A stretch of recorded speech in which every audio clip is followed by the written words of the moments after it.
Biofriendly podcast. It's the Biofriendly podcast. It takes two to make a thing go right. It takes two to take it out of sight. Oh! That's D-Light, isn't it? D-Light. I think so. I have to be honest with you, Jacob. You don't know. I have no idea. I think know it's- the song. I was a hit. I think it's Kids danced. D-Light.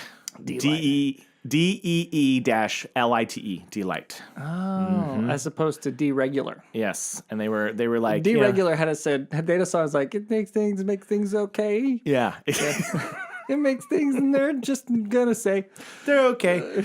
Yeah, the D-Light was well known for having they had a guy named Bootsy Collins, and he had like the big. oh my God, I know Bootsy Collins. Yeah, he had like the big old loud like sunglasses that were like in the shape of stars and stuff like that. He was like a real kind of iconic figure of D-Light. I know him better than D-Light themselves. Yeah, you know D-Regular though.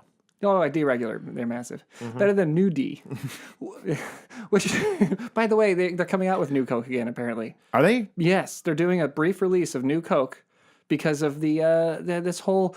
Apparently there's a show called Stranger Things that people are into. Oh, so they're doing a throwback Apparently they're in 1985 now, Yeah. and that's when the New Coke came, and so Coke is like, oh, we should bring back our worst marketing and product disaster in history. New Coke. Yeah. It's like when they brought, a few years ago, they tried to do the Crystal Pepsi thing again. Yes. And then with the Back to the Right Future anniversary, they also did like when we finally hit the future date in Back to the Future 2. Yes. They did the Pepsi bottle design from the movie. From the movie. Yeah, which I really wanted to get one of those.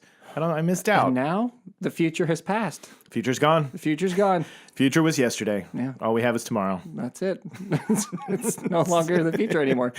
Speaking of, welcome to the Biofriendly podcast. I'm your host, Jacob Givens. And I'm your co-host, Noel Carroll. Wait, that makes it sound like I said host. Like you're the king. I Like didn't you're mean the king. I'm and also a co-host. I'm just Noel. I'm Biofriendly Podcast Light. podcast regular. Yeah, sorry, I meant co-host. We are co-hosts. Yeah, and I'm your host. We're in this together. Did you get that joke? Yes, Did anybody else yes. get that? Yes. No? Drop it back in there. New Coke. Whew. New Coke. Yeah. Well, and also, you know that there's that ad that runs the orange vanilla Coke. That woman who sings orange vanilla Coke. Yeah. When I first heard the concept, I was like, that sounds disgusting. It's not gonna work. And then I had one, and I was like, It was great. it was delicious. And I know Coke is so bad for you, but I was road tripping back from San Luis Obispo, and I just needed something. I didn't want coffee. I wanted something fizzy, but it has caffeine, and that's all they had. And I was like, I'll take an orange vanilla Coke, I guess. And then I took a drink, and I, like the woman in the ad, was like, I was like, orange vanilla Coke. That's good. It was good. That's It's good. tasty. Not gonna lie. Yeah, that's awesome.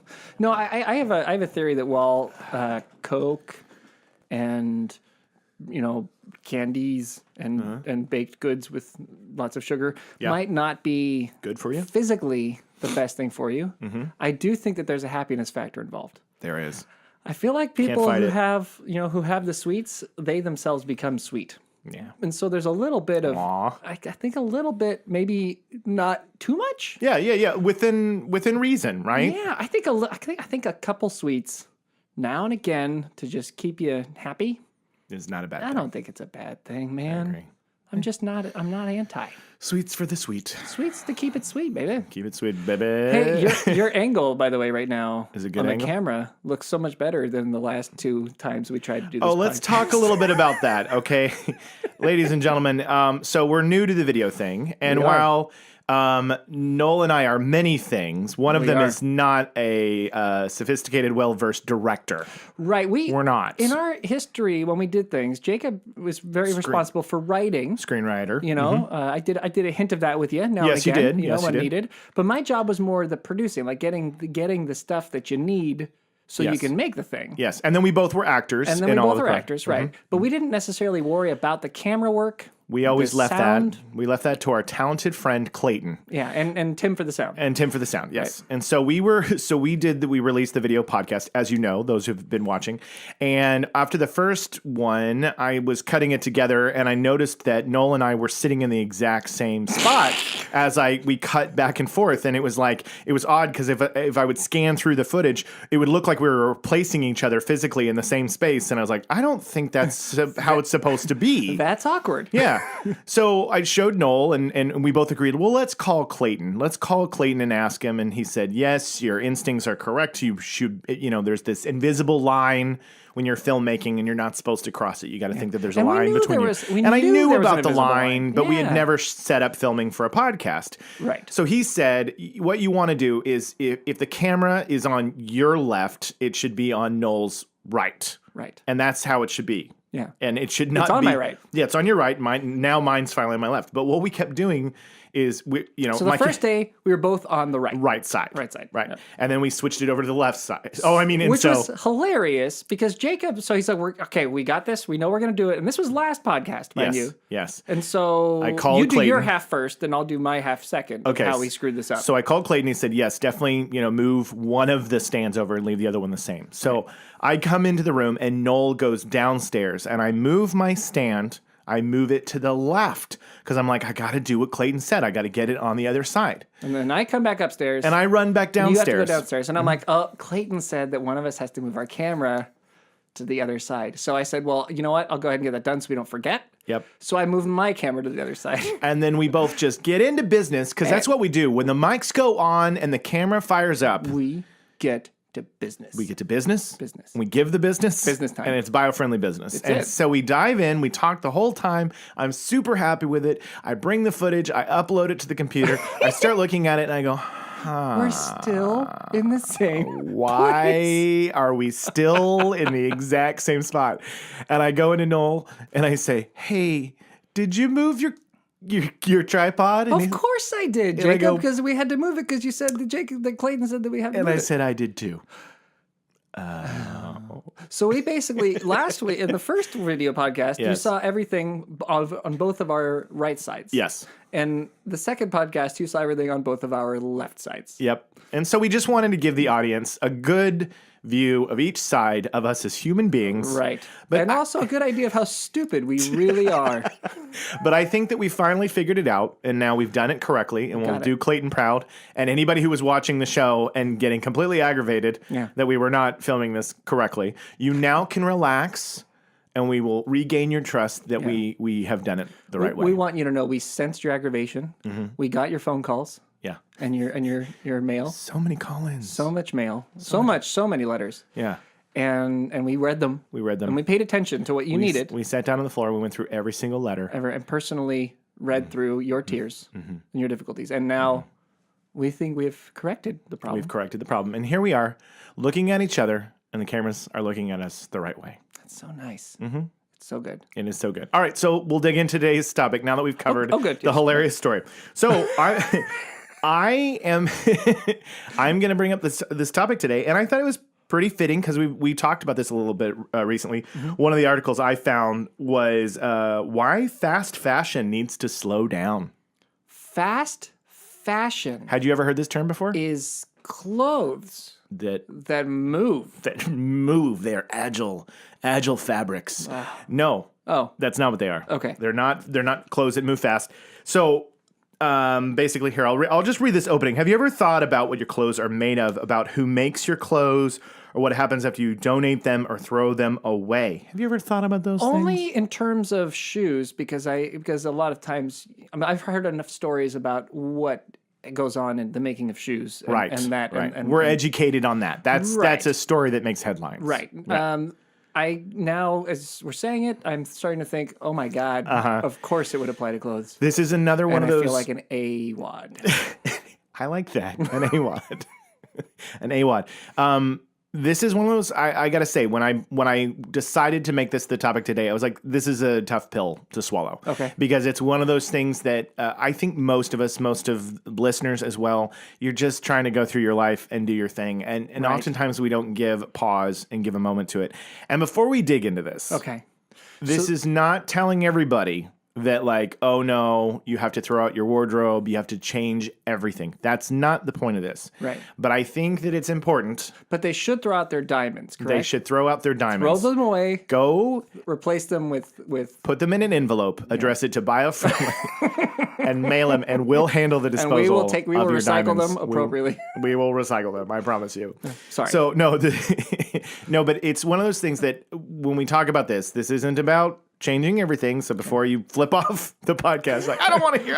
You said this was a beacon of light and it was going to be easy and nice, and now you're telling me something I can't even laugh about. Got a new wardrobe of clothes, and now I have to, I just replaced I did my annual wardrobe replacement. I went spring shopping, and I got some summer clothes, and so that's the problem, is that we often don't give thought to this. Do you think that those people, by the way, I'm going to get as many of these jokes out of the way before we get into the hard stuff. Yes. Yeah. Get them. Bring them out. Bring them out. Do you think that those people who replaced their entire wardrobe, who just said, okay, this wardrobe is done, because this was 2018. This is 2018. Now I'm on to 2019. And then they bought their whole new, complete wardrobe for 2019 when they did that. Yeah.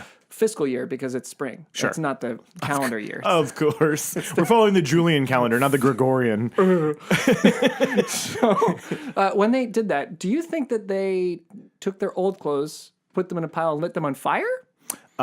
Possibly. Like, what do you think they did with their old clothes? There's always people who are wealthy often have clothes burning ceremonies. Clothing fires. They dance around them naked, and then they put on their new 2019 wardrobe, and this cycle continues. It's like a celebration almost, right? And so what I'm saying is stop doing that.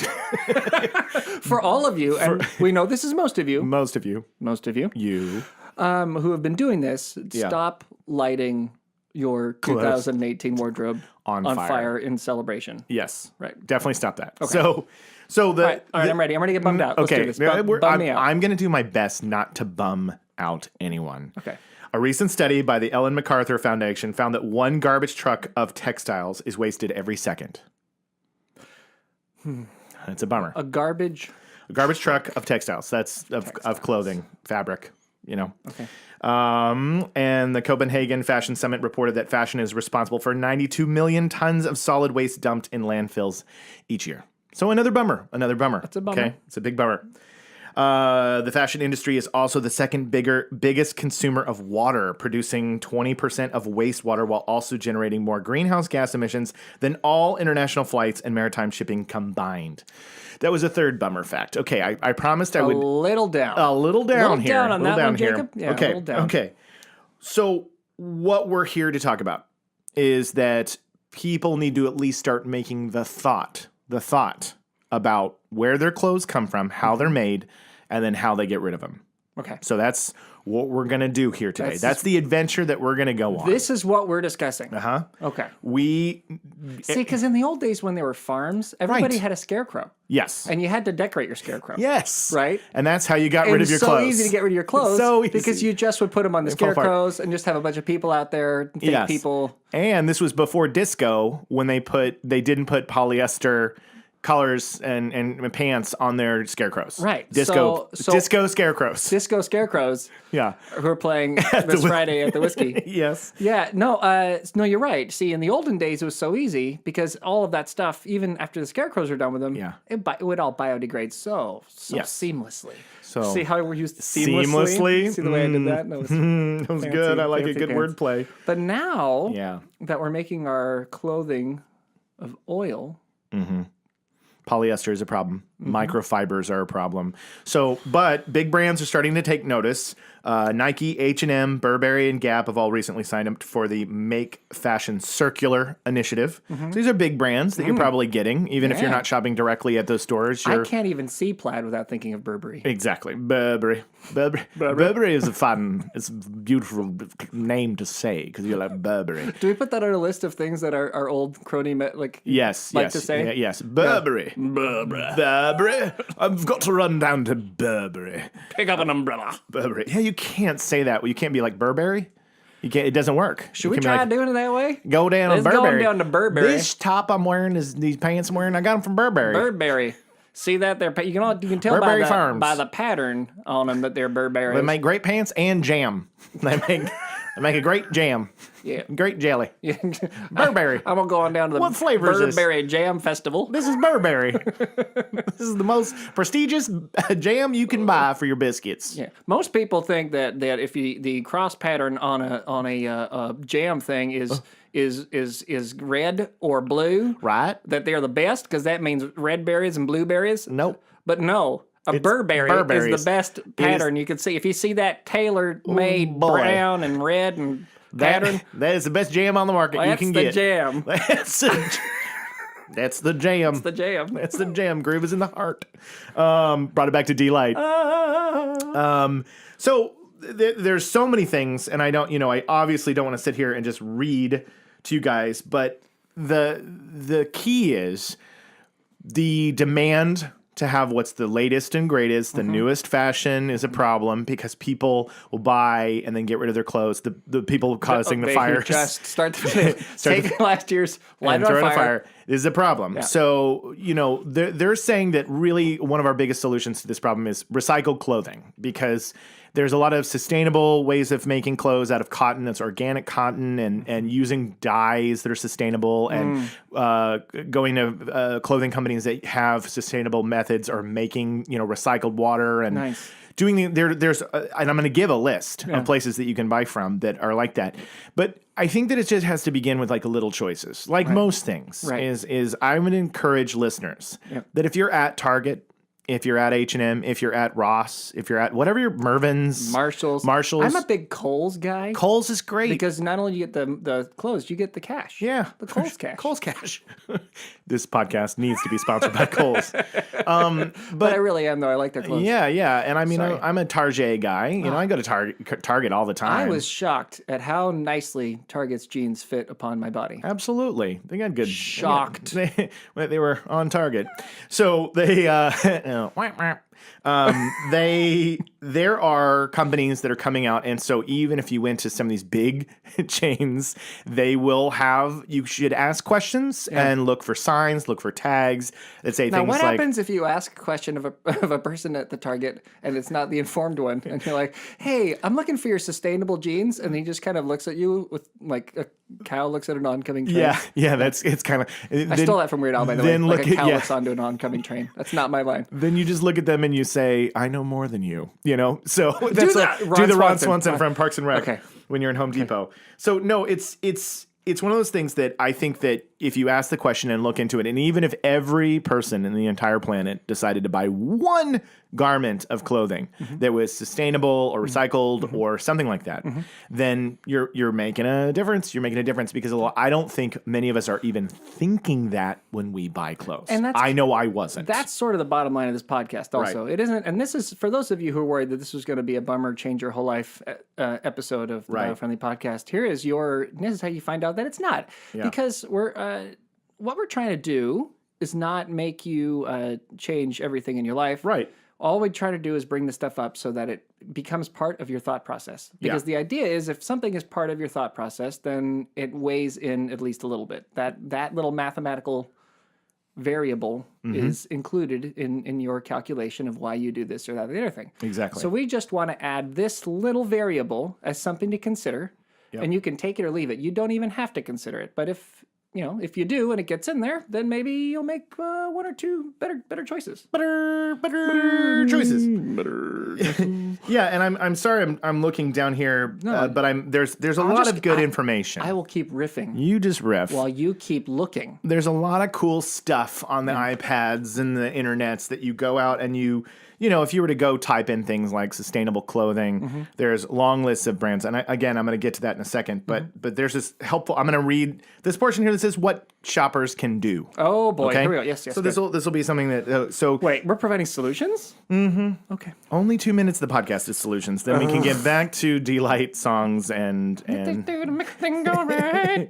So can consumers reduce the environmental cost of fast fashion? By the way, that I started with that term, fast fashion. Fast fashion. Fast fashion is, cutting corners to generate, clothing that's inexpensive. So that's the appeal for most of us, right? Like the marketplace is, if they're incorporating microfibers, polyesters, that are plastic based, the clothes can be cheaper, right? Yeah. And so that generates fast fashion. I can churn out clothes, and so a lot of these places where the clothes are inexpensive, like I can look like Rick Springfield quickly. I don't have to wait or spend a lot of money to look like Rick Springfield. Right. I can look like him now. And everybody wants to look like Rick Springfield. Back to those really up-to-date references that we have on this show. That's what we do. It's what we do.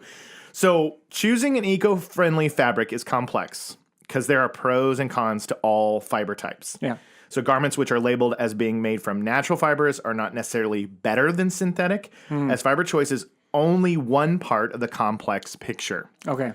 So what they're basically saying is recycled content is often the best choice of all. So if something, it reduces the pressure on virgin resources and tackles the growing problem of waste management. So if you're looking into companies that their primary driving force is, well, we recycle our clothes, or this is made from recycled, that is oftentimes the best direction, because there's problems to synthetic, but there's also problems with cotton that's organic, because the process of making it is harder, more difficult, and it requires more greenhouse gas emissions. So should we be more European and not wear clothes at all? that's what I think we're driving home to the audience, is that nudity Is not as it's a biofriendly choice. it is tantamount. It's a I just wanted to say that word. when you're talking about nudity, it is tantamount. to what? Burberry tantamount. I love this so much. I just wanted to say tantamount. The word popped into my head, and I was like, we got to add that to our tag at the end. Yes. Biofriendly podcast. At the end, after Sound Years Ahead, is tantamount to Burberry? It's just tantamount. Oh, it's tantamount. Period. Because then it's like, Period. to what? Yes. I love it. I love it. It's perfect. It's absolutely perfect. So our message is nudity. That's all. I can't say I can It's say okay. bad. Can we beep that? I will bleep it. I'll bleep it. Don't worry. You just gave me an extra hour of work. No, I'm kidding. Dadgum, that's hilarious. Dadgum. That was a great moment, Jacob. Whew. All right. You were saying back to your nudity point as I find our next thing here that I wanted to read. No. I think that in America, in particular, we have more puritanical backgrounds, and there's a little more restriction on what you should be showing. Yes. Right? Yes. And obviously these days, that restriction is. I actually applaud America for wearing less. Yes, we totally are. But yes. You mean you applaud the current fashion choices that are becoming less and less garments? Obviously, if we don't wear anything, then there is no fashion problem. Yes. And we're getting there. Yes. You can see it in fashion today. Yes. You really can. You can. You can see that we're eventually going to just be doing the Lilu from Fifth Element, where it's just like a strap here. Yes. And a strap here. Yeah. And that's what I want to get to. People thought that was a decision to make her look futuristic. And while, yes, it wasn't entirely just to be futuristic. It's that in that period of time, environmentally conscious. People are environmentally conscious. They know if you wear too many clothes, you're destroying the environment. Yeah. And I think that while most of us grown-ups, not that we're grown-ups because we're young, we're 20-something. Oh yeah, millennials. Easily younger than millennials. We're whatever. What's generation? We're Z's. Z's. We're a bunch of Z's. We're alphas. We're alphas. So those kids out there, they're not running around there to try to attract the opposite. No. Or same. Yes, whatever you like. Sex. Right. They're trying to be. They're worried about the environment. Right. Lilu's costume, seaweed. Yeah. Those were seaweed wraps. Oh. Basically, she had some uhos. And she had some seaweed. so I was going to say that... Just pop out a couple uhos. And you're dressed. Yep. Got some... You open your drawer, got the uhos on. Just one here. And you're done. Won't it be great when the fashion fire that everyone does every year is just a ball, just a ball of flaming seaweed? Uhos? Oh yeah, it's gonna be great. Burns so bright. Yeah. So yeah, Did I riff long enough? Did we get the next piece of information? No, because here's what's happening, which always happens to me. A lot of audience at home. I have about 5 different browsers open, and before the podcast began, I knew specifically which ones I wanted to touch on. Right. And now I cannot find. I've got the solution. What's the solution? You need 5 iPads. Yeah, I need 5 iPads? 5 iPads. Oh my gosh. You need 5 iPads. I need to have the Minority Report like display in front of me, like floating in front of me, and be like a cyber, like in the future, like right over here we have sustainable clothes. Right over here we have this. You're waving at one and you're swiping one across. Yeah. And it's all in your mind. Yeah. And not your mind. It's in your contacts. It's in the contacts we talked about. It's in my contact lenses. And then you just... And I'm like, I've got the next environmental topic right here in front of me. Exactly what I need. Yes, exactly what I need. But I think that the nudity thing's the way to go. So if you want to get... That's option A. That's option A. All right. And option... How else can we save the world, Jacob? If people decide, you know what, I don't want to be nude. It's cold outside. Okay. and the cold makes me need clothing to trap in the heat. Yes. So, Biofriendly podcast, how rude of you to ask me to be nude. Okay. No, you Puritans out there, I want you to get dressed. Yeah. But here's some companies that you can choose from, okay? These are just one's called 4 Days. 4 Days, okay? There's one right there. Threads for Thought. Okay. These are all affordable, by the way. Yeah. Yeah, these are affordable companies. Sizu, and that's Siizu. Sizu. Okay. People Tree. People Tree. I like that one. People Tree. So People Tree is that now? They murder people, form them into a tree, and then they naturally grow clothes? You're wearing people. Because it's sustainable. Sustainable. No, it is. Like we got to reduce the population take somehow. the dead people and turn them into clothing. It was inspired by the guy who wrote Silence of the Lambs. He was like, this could Buffalo Bill's clothing. This could be a great wardrobe for people. Sorry, that was probably gross. I apologize. Did we go too dark? Yeah, maybe a little bit. We might have gone too dark. But you know what? The world is dark.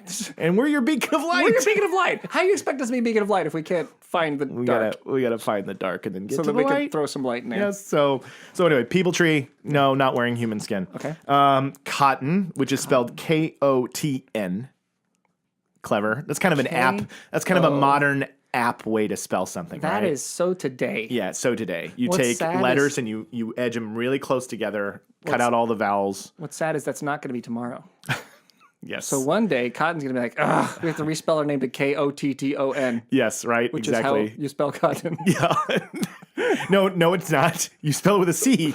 Cotn. You're right. You said K-O-T. Oh, you did that for... Oh, gotcha. I try to make jokes sometimes. I get it. You're saying we get so far away from it that when we come back, it's we're like, relearning the words, but they're all wrong. Someone's now? like, you're doing it. It's not spelled Kotn. It's spelled Kotton. That's totally... Spell it properly. That's totally going to be the future. And then future. they have to change their name to the appropriate spelling. As we get used to all the alternate weird app spellings of everything. And then when we uncompress them in 100 years, everything's spelled Everything's spelled different.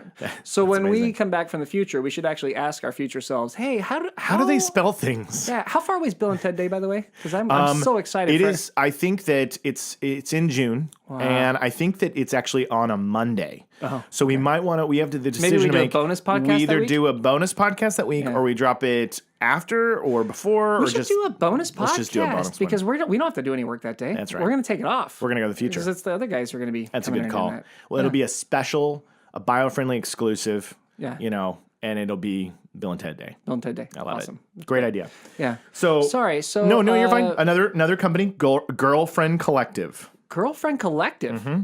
That's cool. Is there a story behind that, or do you not know the story? I don't know. It sounds like a collection of girlfriends. Yeah. That were like, we should fix this clothing. It's kind of. I mean, I feel like that potentially is pretty cool. Yeah. Maybe I'll dig in to the Girlfriend Collective. I should dig into all these. Alternative apparel is another one. Except for Cotton, we covered them. Yeah, we did. The poor Cotton people are like, oh my God, the founder of Cotton is a big fan of the show. Yeah, and he's like, I'm going to join the Rhino Beetles. I'm not listening to this show anymore. Rhino Beetles, the Kentuckians, and the Nebraskans.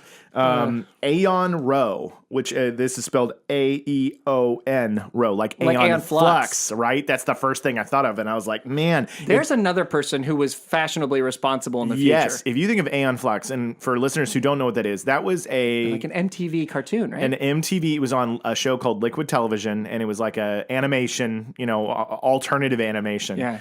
And it was this like futuristic world. And then they made a movie with Charlize Theron, but I don't think it did well. Yeah, I don't know if it crushed or not. But Aeon Flux had very minimal amounts of clothing on, much like Lilu from Fifth Element. Isn't that interesting how all the people in the future are not wearing seem to know that they shouldn't be wearing so much pants. Wow. Guys, we've been getting these messages loud and clear for a long time. The future is no clothes. Do you know what? Here's another question I have for you. Okay. Why don't we wear Speedos anymore? I'm wearing one right now. In America. That's why I only film from the waist up. Yeah. No, but I think in case you're watching right now, what Jacob's got on his upper half is not clothing. That's how he's born. That's how. No, I Speedos. I actually, funny story. Yeah. I always, they're always kind of the laughing joke in the United States for sure. But they're so efficient for swimming. They are. And that's what I was going to say is that for a while there, I was doing the triathlon and I would swim in the ocean. And when I would train, when I would go to the pool, I invested in a pair of Speedos. But these weren't like the underwear tight cut Speedos. These were the James Bond, like when Daniel Craig's walking out of the ocean. They're like Speedos, but they're not But they got a little, they come down the leg a little bit. What are they called? Those like those underwear, the boxer briefs. Yes, but they were like even higher up, but they were like that. And I got in the water and I swam laps in that. And I was like, there's no drag. There's no drag. This is incredible. This is the greatest feeling in the water that I've ever experienced. And yet there's so much shame around Speedos in the United States. Why? Why is there shame in the male figure? Well, like, look. I think I feel like because of how the dudes out there are just hopeless perverts. Am I allowed to say that on our show? Men are no darn good. Oh, and so the women are expected to go in bikinis, and it's like they get less and less, and then the guys are out there, wearing board shorts that go down below to their ankles, knees, right? And so I don't know why it hasn't gone the other way. Like if women are doing their part to help the environment, why aren't men? Why aren't men wearing little swatches of clothing that I mean, I just think it goes back to like you said before. The U.S. has a prude thing. Mm-hmm. Like European, other cultures, I think people are a lot more comfortable. That's why when you travel overseas, everybody's got Speedo. Yeah, I got Speedos. There's nude beaches, and it's not uncommon for people to be. The U.S. is just a little uptight about nudity. It comes from those doggone Puritans who came over here and made everybody feel ashamed about everything all the time. Right. Because I don't know how many times I've met somebody from Australia or England or whatever and grew up, and their entire idea of getting undressed, they're just like, it's no big deal. Well, and I'm always like, yeah. Well, I can't tell you when I was a kid, because I grew up in an Australian family. Mom and dad, both Aussies, immigrated to the U.S. Yeah. We skinny dipped. Yeah. Constantly. It was like as often as it's just a normal thing. It's just, and it wasn't that it was like a special thing or whatever. It's just like, it's an option. If you want to hurry up and get up there, just throw off your clothes and jump in. Yeah. And that's okay. Yeah. And I don't know that's no, it's not normal here. Yeah. And so it is normal. It's just it's not acceptable or common in the U.S. I'm sure there's families that do it. I'm sure there's people that have, parents that immigrated here from somewhere else and it's like completely normal. Right. But I would say overall, I grew up in Oklahoma. Yeah. And there is a lot of, Bible thumping kind of old, puritanical thinking of like shame and embarrassment and don't look this way and don't.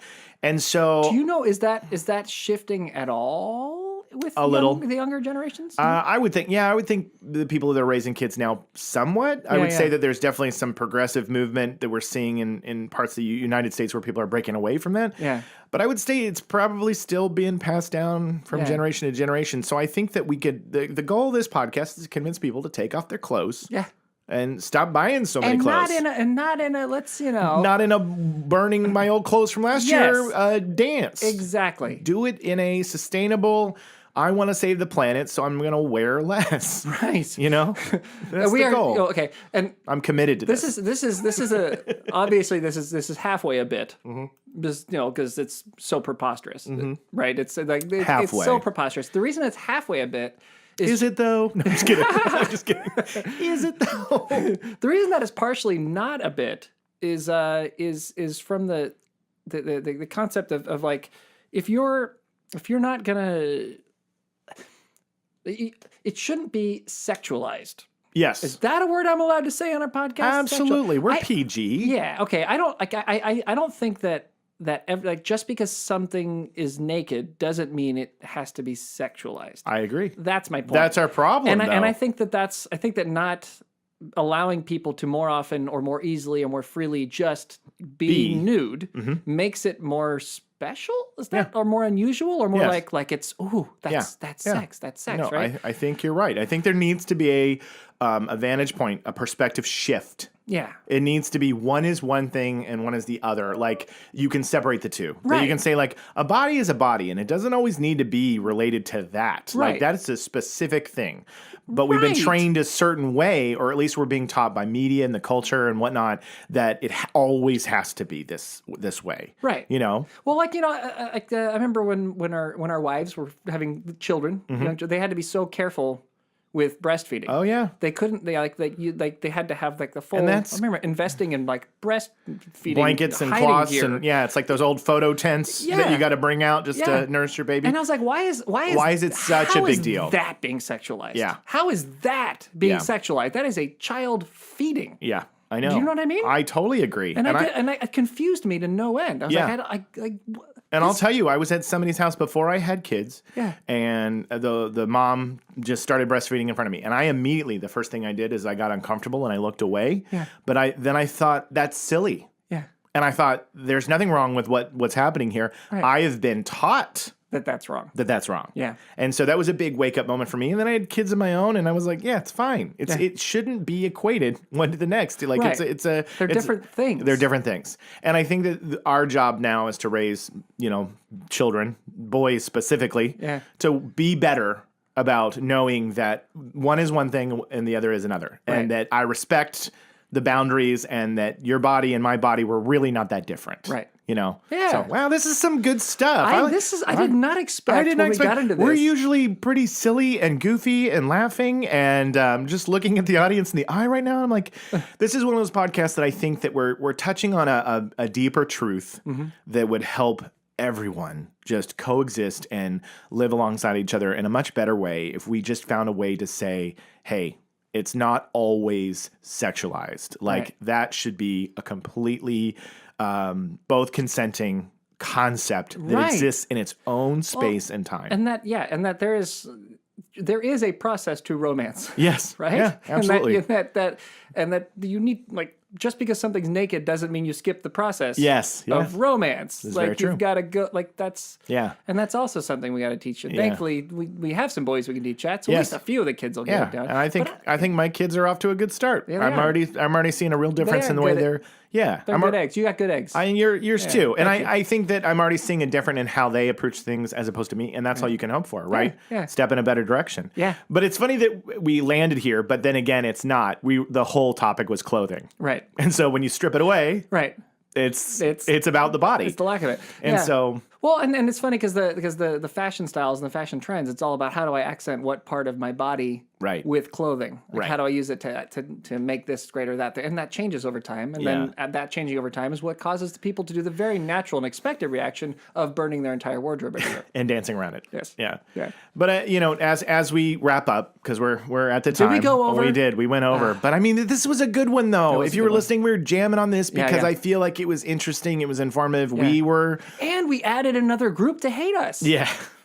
Which is fantastic. I feel like the Puritans and the folks who The goal who of don't want nudity that are just not going to listen to they're this show anymore. so mad at us. We can put them on the list as That's well. our number one goal in the show, to get as many non-listeners as possible. Yes, then we're succeeding. We're doing great. But we'll find a way to reach an olive branch out to them too, Yes, because yes, I of course. do understand, Of course. that you grow up in that world and I you did. have that world around there. You did. I did. See, we got I someone grew- who does. I grew up in that world. I grew up Yeah. in Tulsa, Oklahoma, and I absolutely have definitely issues about even myself undressing. I have a hard time in a locker room. I have a hard time even just around friends. I immediately have hundreds of shameful, like, this is wrong, this feels bad, I don't like the way this feels. Yeah. And that's all from my upbringing. And that's a whole nother Oprah. Because I'm That's a naked. whole- I'm naked right now.